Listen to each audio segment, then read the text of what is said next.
Chers amis internautes, bonjour et bienvenue sur votre émission BL Santé, un espace réservé aux questions de santé et de bien-être.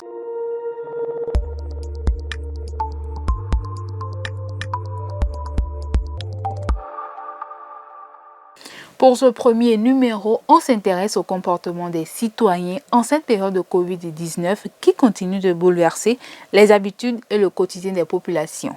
Alors, quels sont les comportements que développent les populations pour résister à leur manière à cette maladie de la Covid-19? Comment s'alimenter actuellement et quelles sont les bonnes manières à adopter en cette période? En attendant les réponses d'un spécialiste à ces questions, nous sommes descendus sur le terrain pour recueillir l'avis des populations. Suivons ensemble. En cette période de Covid, je prends de l'ail, du gingembre.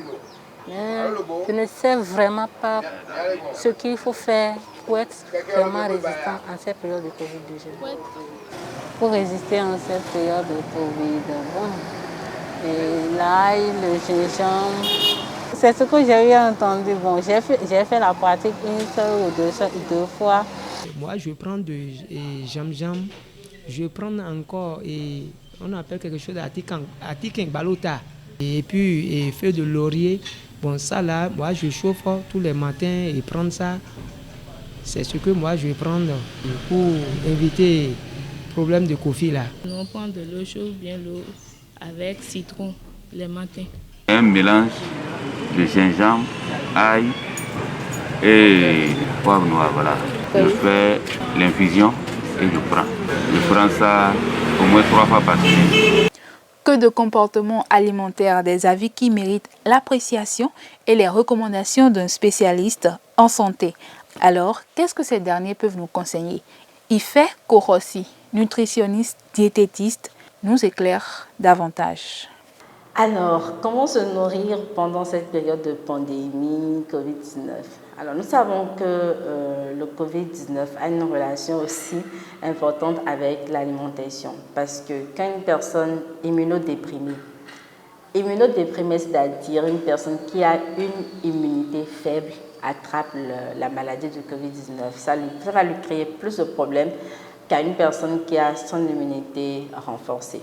Donc, pour prévenir la maladie, à part toutes les règles d'hygiène qu'il faut respecter, dont la distanciation sociale, le port de masque, le lavage régulier des mains, il faut que votre alimentation soit encore une fois équilibrée et qu'elle contienne des fruits, des légumes, mais on va mettre aussi un accent sur des aliments très spécifiques, dont les épices, qui peuvent participer au renforcement de l'immunité. Voilà. Donc une alimentation équilibrée, saine, qui contient des fruits et des légumes en bonne quantité et aussi des aliments spécifiques qui peuvent participer au renforcement de l'immunité.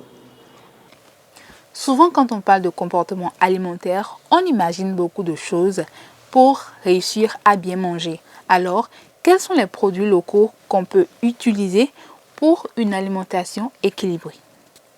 Une alimentation équilibrée, c'est une alimentation qui va apporter à l'organisme, aux individus qui mangent en fait, des apports suffisants pour qu'ils mènent une vie saine et active. Cette alimentation doit respecter une proportion donnée de glucides, de lipides, de protéines, mais aussi de vitamines et de minéraux. Nos épices locaux, l'ail, le gingembre, la tige de cannelle,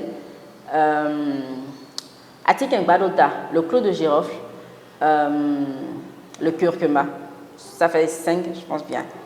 Ça fait 5 épices, par exemple, qu'on peut intégrer facilement dans l'alimentation. Alors, on peut les mettre en fin de préparation de repas pour que ça joue son rôle. Les épices, c'est censé faire sentir bon l'aliment et que ça renforce aussi l'immunité. Mais on peut le prendre aussi en infusion. Un thé, on met la tige de cannelle dedans, on met de la citronnelle dedans. On peut prendre ça régulièrement aussi. Je suis vraiment très regardante de tout ce qui est local. Donc, on va partir sur de la pâte, très simplement, de la pâte, de la sauce légumes, notre moment traditionnel là. Donc, un bol de pâte de maïs ou de pâte de sorgho avec un bol de sauce de légumes ou par exemple de sauce gombo, de sauce crin-crin et un poisson, je vais dire notre poisson, on appelle souvent carpe. un poisson carpe de taille moyenne. Donc ce plat-là, par exemple, va nous apporter une portion de glucides, une bonne portion de légumes et une portion de protéines aussi.